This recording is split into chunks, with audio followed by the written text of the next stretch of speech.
Cruzante Patrick Benedicti, cus in ubito nostro presensya mo niya mur. Cruzakrasit me lux, non dracosit me dux. Bade retro satana, namguam suades mi bana. Sungot malakwel bas, epse benina, bebas. Mga tol, ako po si Beams Ghost TV. Muli po tayo nagbabalik. Nandito po tayo ngayon. Pupuntahan po natin ang mangkukulam. At nakatali pa rin po siya.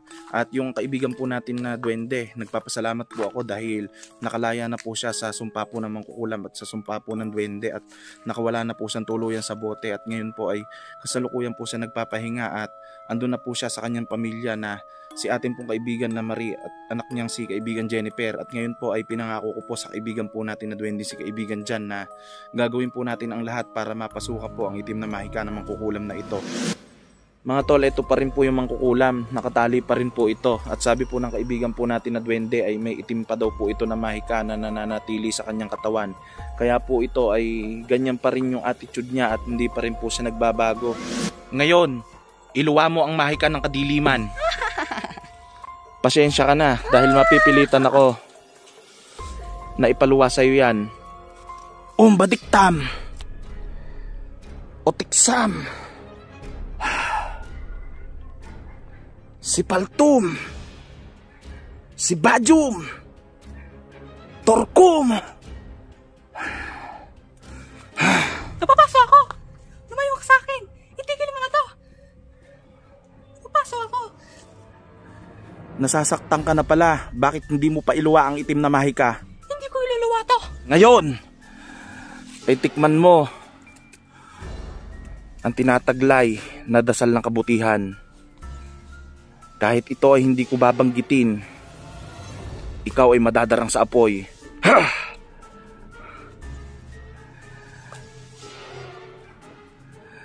Mahika ng kadiliman na nananalaytay sa mangkukulam na ito ay lumabas ka. Hindi naman totoo. Sobrang init. Napapasa na ako. Kung ako sa'yo, ay luluwa ko na ang mahika ng kadiliman na yan para hindi ka na masyadong mahirapan. Itigil mo ito. Lumayo ka sa akin. Tandaan mo, hindi ako titigil ngayon hanggat hindi mo niluluwa ang mahika ng kadiliman. Cruzante Patrick Benedicti, cus in ubito nostro presensya mo niya mur. Cruzakrasit me lux, non dracosit me dux. Bade retro satana, namguam suades mi bana. Sungot malakwel bas, epse benina, bebas. Itigil mo na ito para ako muna. Nahihirapan na ako. Tinutulungan lang kita, huwag kang mag-alala dahil wala sa iyong mangyayaring masama. Ito ay parte lamang ng aking pagtulong sa iyo para iluwa mo na ang mahikang itim na nasa loob ng iyong katawan at nananalaytay ito sa iyong dugo. In Jesus' name, lumabas ka sa mangkukulam na ito. Inuutosan kita ngayon na lumabas ka sa mangkukulam na ito. Parang ako muna. Tigil mo na to. Ano? Masakit ba? Masakit ba? Hanggat hindi ka lumalabas sa mangkukulam na ito, ay talagang pahihirapan kita ngayon. Lumayo ka. Huwag ka mag-alala dahil tinutulungan lamang kita. Lumayo ka sa akin. Ayop. Ngayon ay inuutosan kita na lumabas ka sa mangkukulam na ito. Hindi.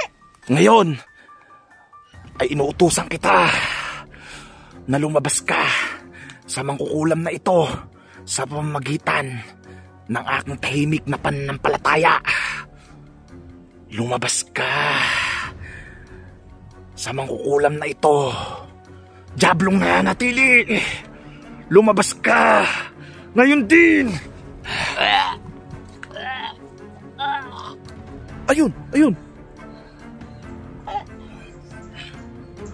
Salamat mga tol, lumabas na.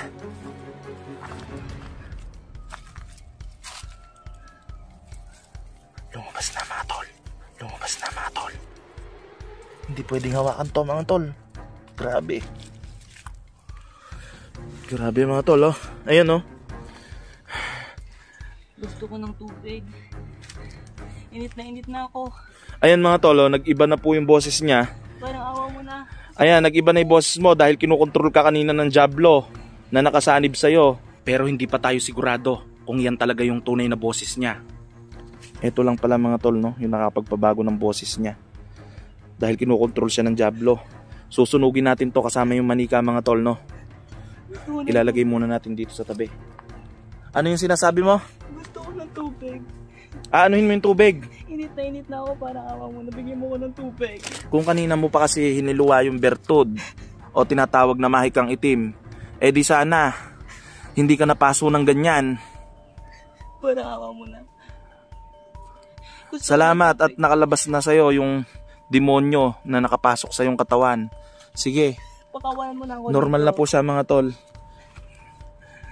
Ibibigay ko yung gusto mo, huwag ka mag-alala. Papawalan na kita. Halika, hawakan kita para makasigurado ako na hindi ka makakatakas. Gusto ko maligo sa tubig. Huwag kang mag-alala at maraming tubig dito. Salamat po mga tol at nailuwa na po nito yung bertud, no? O tinatawag na mahikang itim na tinataglay po ng mangkukulam na ito. Alam ko na hindi ganun kadali na magbago pero gusto kitang matulungan na unti-untiin yon. Yan siya mga tol. Anong gusto mong gawin ko? Sasabuyan ba kita ng tubig? Oo. Sige. Sige, damihan mo pa. Init na init to mga tol.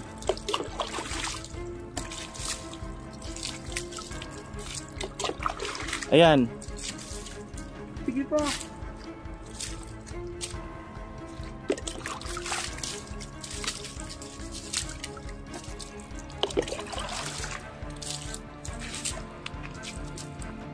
Parang duda pa ako dito mga tol, no? Parang hindi ito tunay niyang boses eh. Kasi parang may sanib pa rin yung boses niya. Pero obserbahan natin mga tol, no? Ayan, okay na. O madami pa. Okay na ba? Init na ako. Ah, sige, sige. Huwag kang mag-alala. Marami. Anong nararamdaman mo? Unti-unti nawawala yung init. Kanina, anong nararamdaman mo kanina? Ba't ka nagpapabuhos ng tubig? Sobrang init ng aking katawan. Huwag kang mag-alala, hindi ka pa naman mamamatay. Sinunog lang yung Diablo sa katawan mo. Dahil ikaw ay pinagharian ng Diablo. At yung bertud na itim o mahikang itim, no, ay nailabas mo na sa katawan mo. Sige pa, bigyan mo pa. Alam mo ba yung ginawa mo na mga kasamaan? Hindi ko alam yung mga ginagawa ko. Kinulong mo yung kaibigan kong duwende sa bote. Kasama yung kaibigan mong duwende na duwending itim. At 10 na ang iyong pinatay, sabi mo, dahil sa pangungulam mo. Paano nangyari yun? Nangyari yun kasi madali kang nagpatukso sa Diablo. Kaya sa susunod dapat ay tibayan mo na ang pananampalataya mo para hindi ka natutukso Hindi ko alam yung, sa mga ganyang bagay. hindi ko alam yung mga sinasabi mo. Hindi mo alam dahil wala na sa iyo yung bertud na itim. Ngayon ay wala ka nang alam. Pero imposible na hindi mo alam. Natatakot ka lang siguro na umamin. Pero kahit mawala sa iyo bertud na itim na yon ay malalaman mo ang pinagagawa mo. Dahil katawan mo yan eh. Huwag mong sabihin na hindi mo alam. Gusto ko na marami.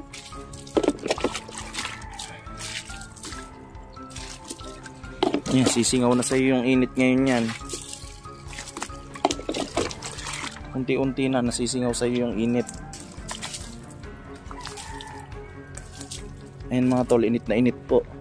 Dahil sa sa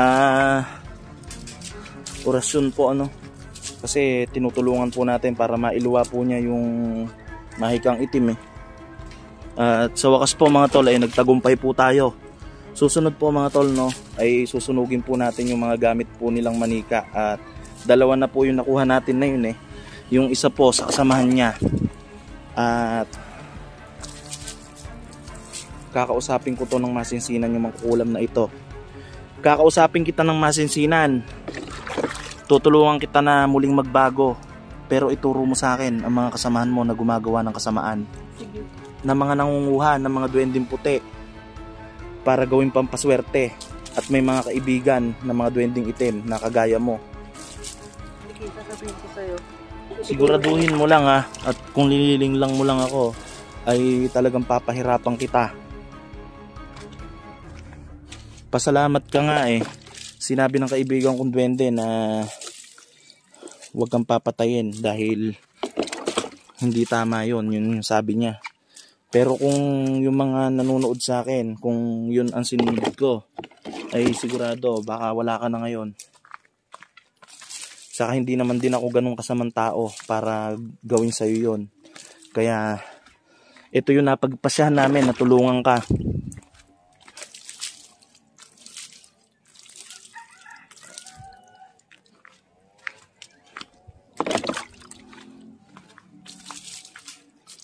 Ayan, okay na ba yan? Halika na. Halika na. Kung tatakas ha. Tutulungan lang kita magbago. I-reveal po natin mga tol yung mukha nito mamaya sa susunod po na video natin. At sisikapin po natin na tulungan po tayo nito na ituro yung mga kasama niya na nangunguha po ng mga duwending puti at may mga kaibigan na duwending itim para gawin po na pampaswerte sa kanilang buhay. At ginagawa po nila ito dahil sa mga diablo po na mga naghahari po sa kanila. Ayan mga tol, i-update ko po kayo pagka ipines-reveal na po natin ito. Sige na, magbihis ka, bibigyan kita ng damit.